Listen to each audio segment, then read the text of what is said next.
and I started speaking my truth, actually, as I was departing from the relationship got stronger than ever before. And it was like we were never actually connected until I was being true with her, with my feelings, with what I wanted, with my life. And since then, I would categorize my relationship as being the strongest thing I've ever seen in terms of a romantic connection with someone.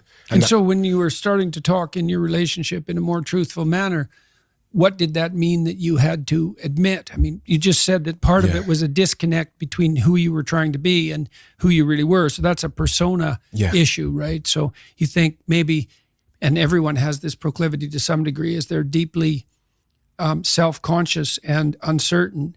And so instead of allowing the person they're with to connect with that underlying uncertainty and inadequacy, they act out a persona. Yeah. And then the problem is that, well, perhaps the person falls in love with that persona, but there's no real connection there. It's an artifice.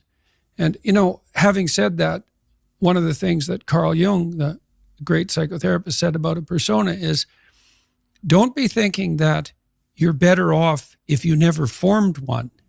So for Jung, it was a voyage from, say, undifferentiated self in infancy and so forth, through persona to authenticity, because you have to act out your ideals to some degree, right? And you also have to formulate a avatar of yourself in some sense that's a mediator between you and other people in casual social encounters. Like, you don't want to walk into the bank and have the teller tell you about his or her day when you say, "How are you doing?" Right? I mean, now and then that can happen, but generally it's too much intimacy too quickly. And so you need this functional shell. But the problem arises when that functional shell is all that there is. And then the real person underneath is just desperate and unhappy because nothing of what's being acted out reflects a true underlying reality. What is the consequence, the long-term consequence of acting? So many people, especially because of the world I live in Instagram and social media, we kind of build out these personas, and then we almost follow the implicit instructions that come with those personas. Well, that's the problem right there, is that, well, that I'm trying to get a hold of the Disney people at the moment because I want to do a lecture series on Pinocchio, because I think Pinocchio is a brilliant work of art. And if you're a puppet and an actor, and Pinocchio is both at times in that movie, both a puppet and an actor. So why an actor? Like, why is there something wrong with being an actor? Well, the first question is, well, who sets your role? And then the second question is, who's pulling your strings?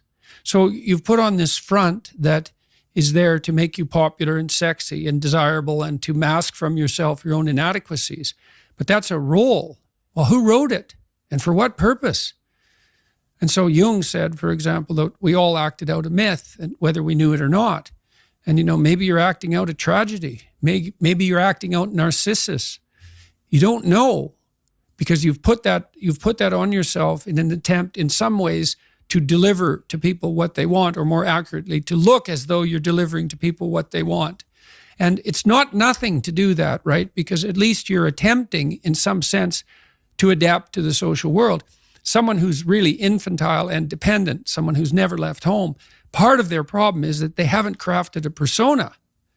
So you don't want to denigrate it entirely, but it's no substitute for the real thing. And it turns out that not only is what we want from each other the real thing, but that's also the adventure of your life. And so if you aren't truthful, and that means, unfortunately, especially at the beginning when you start to be truthful, it means deeply coming to terms with your inadequacies in humility.